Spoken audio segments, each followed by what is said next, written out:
평생학교 여러분 안녕하세요. 여러분께 세탁을 알려드릴 세탁 전문가 세탁설입니다. 세탁의 꽃은 표백이다 라는 말이 있습니다. 유명한 표백제 카피죠. 흰 옷은 더 희게, 색깔 옷은 더 선명하게 라고 하는 거는 그 세탁의 가장 큰 목표이자 영원한 숙제입니다. 세탁이 있어서 표백이 필요한 순간은 언제일까요? 보관하기 전에는 그러지 않았는데 계절이 지나서 다시 옷을 입으려고 꺼내보면은 흰 옷이 누렇게 변한 경우가 많습니다. 그걸 이른바 황변이라고 합니다. 황변은 일반적인 세탁만으로 다시 새하얗게 돌아오지 않습니다. 왜냐하면 이는 몸에서 나온 땀 속의 지방, 단백질 등의 분비물이 공기 중에 노출이 돼서 산화작용을 통해서 화학적으로 변성이 일어나서 색이 변한 것이기 때문입니다. 마치 사과를 깎아 놓으면 갈변하는 것과 같아요. 이렇게 누렇게 된 옷은 절대 세제만으로 원래 색이 돌아오지 않고요. 화학적인 그 표백제를 사용해야만 다시 새하얗게 만들 수가 있어요. 표백은 옷의 색만 새하얗게 만드는 것뿐만 아니라 얼룩도 지우고 덤으로 살균, 소독까지 되기 때문에 세탁의 꽃이라고 말할 수가 있는 것이죠.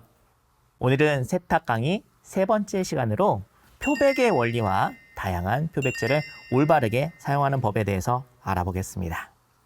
표백은 무슨 뜻인가요? 표백이라는 용어를 우린 너무 막연하게 쓰는 것 같아요. 표백, 표면을 희게 만든다. 표백은 원래 천을 염색하는 과정에서 유래된 개념으로 큰 틀에서는 때를 빼는 정련의 과정까지 포함하긴 하지만 보통 세탁에서는 때 빼는 것과 표백을 분리해서 생각하시는 것이 좋습니다.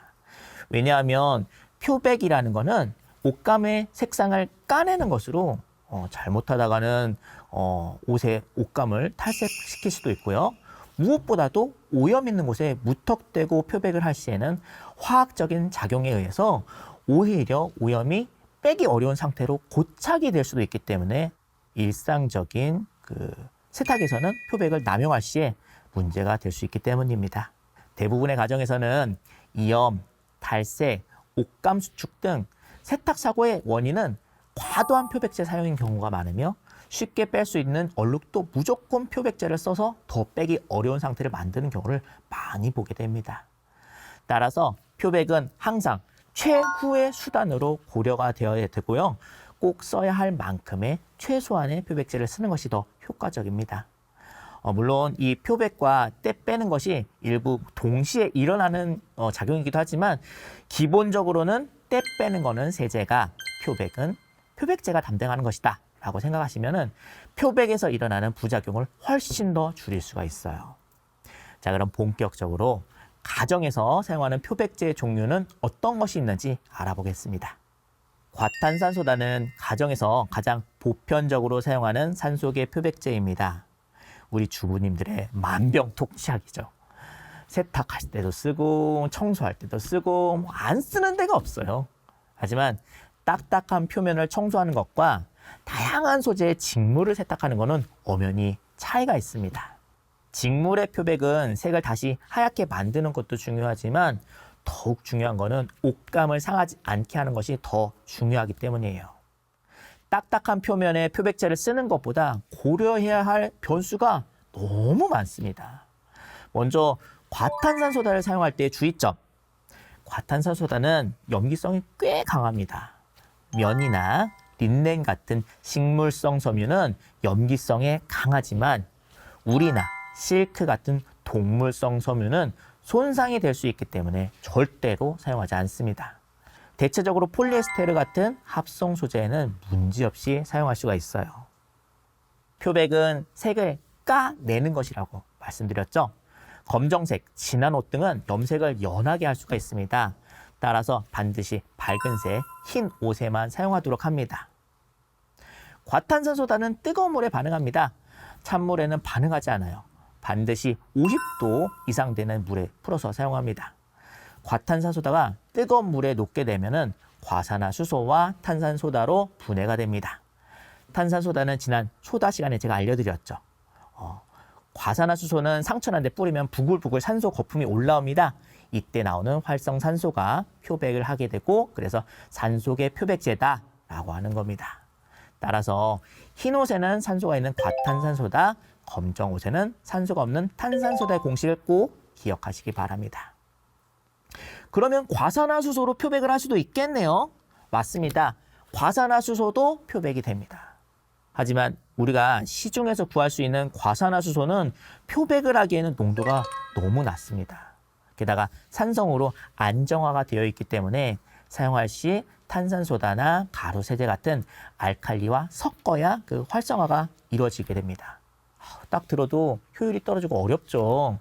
그러니 좀 더 섬세한 취급이 필요한 옷감에 적용하는 고급 스킬, 표백 기술입니다. 쉽게 얘기해서 과탄산소다는 표백이 필요한 물질들이 섞여 있어서 그냥 뜨거운 물만 부으면 쓸 수 있는 믹스커피다 라고 생각하시면 됩니다. 그냥 집에서는 과탄산소다 쓰는 게 제일 편해요. 과탄산소다는 세제일까요? 과탄산소다는 염기성이고 염기성은 단백질, 지방을 녹이는 성질이 있다고 지난 시간에 배우셨죠? 때문에 그 자체로 빨래 때를 빼는 세정의 효과도 어느 정도는 있습니다. 이런 이유로 과탄산소다를 전연세제라고 불리기도 하죠.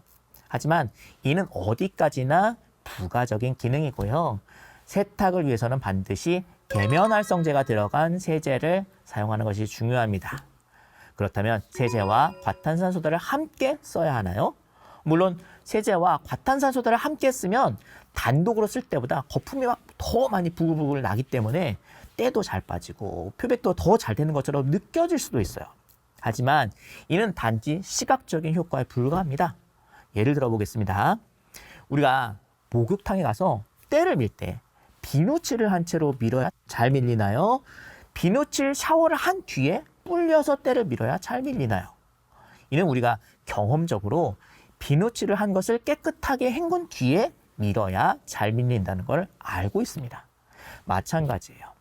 과탄산소다와 세제를 함께 쓰는 것보다 1차로 세제를 통해서 옷을 깨끗하게 세탁을 한 뒤에 과탄산소다만으로 표백을 하는 것이 더 효과적입니다. 표백은 색상을 까내는 것으로 때 미는 것과 비슷하다고 볼 수가 있어요. 때를 밀면 개운하지만 너무 자주 밀게 되면 피부에 자극이 있듯이 너무 잦은 표백은 옷감을 상하게 한다는 사실도 잊지 마세요. 그렇다면 세제와 과탄산소다를 함께 쓰면 효과가 없나요? 꼭 그런 것만은 아닙니다. 비누칠하고 때를 밀면 때가 안 밀리나요? 그런 건 아니잖아요. 바빠서 시간이 없으면 비누칠하고 때 밀 수도 있죠.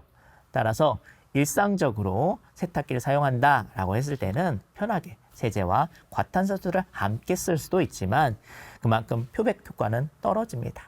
너무 누런 옷을 표백에 집중을 해야 된다라고 하면은요, 세탁을 먼저 한 뒤에 집중적으로 표백을 하는 것이 더 좋은 효과를 볼 수가 있습니다. 많은 분들이 액체 세제와 액체형 산소계 표백제의 차이가 뭔지 잘 모르시더라고요. 과탄산소다의 단점은 반드시 뜨거운 물과 함께 사용을 해야 된다는 점이죠. 굉장히 번거롭죠. 드럼 세탁기 경우는 세탁수의 온도를 조절하는 기능이 있지만 통돌이 세탁기는 히터가 없습니다. 온수를 연결했다면 어느 정도 미지근한 물을 사용할 수 있지만 기본적으로 물의 양이 많기 때문에 과탄산소다를 통돌이 세탁기에서 사용하기에는 궁합이 잘 맞지 않습니다. 이때 사용하는 것이 바로 액체형 산소계 표백제입니다. 액체형 산소계 표백제는 쉽게 얘기해서 과산화 수소를 사용하기 좋게 만들어 놓은 것이죠. 과탄산소다와 달리 찬물에서 사용할 수 있다는 장점이 있습니다. 따라서 통돌이 세탁기에는 과탄산소다보다는 액체형 산소계 표백제를 추천드립니다. 락스는 대표적인 염소계 표백제입니다. 산소계 표백제보다는 사용하기 까다롭긴 하지만 용법과 용량을 잘 지키면 장점이 많은 표백제입니다. 특히 찬물에서 사용할 수 있다는 것이 가장 큰 장점인데요. 락스 표백은 대략 락스 원액을 200배 희석하게 됩니다. 락스 원액은 산화력이 강하기 때문에 반드시 희석해서 사용해야 돼요. 락스는 산성과 만나면 염소가스가 발생하기 때문에 반드시 단독으로 사용하시고요. 고무장갑 끼시고 또 환기에 신경 쓰시기 바랍니다. 락스는 효과가 빠르고 또 살균력이 좋기 때문에 여름철 쉰내나는 수건의 냄새를 없앨 때 최후의 수단으로 사용하시면 효과는 확실합니다. 지금까지는 화학적인 표백법을 알아봤다면 이 외에도 다양한 표백법을 소개해드리겠습니다. 첫 번째로 자외선을 이용한 표백법이 있습니다. 이 방법은 전통적인 방법으로 우리 어머님들은 이미 다 알고 계실 거예요. 빨간 김치 얼룩이 묻었을 때 날이 좋은 날 밖에다가 널어놓으면 자외선의 표백작용으로 신기하게 얼룩이 사라지게 됩니다. 과탄산소대로 표백을 한 뒤에 햇빛에 말리게 되면 좀 더 쨍한 흰색의 결과물을 얻을 수가 있어요.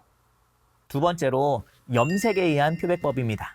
우리가 핸드폰 화면에 블루라이트 기능을 켜게 되면 좀 더 쨍한 흰색으로 느껴지고 끄면 편안하지만 뭔가 누렇게 보이는 걸 알 수가 있는데요.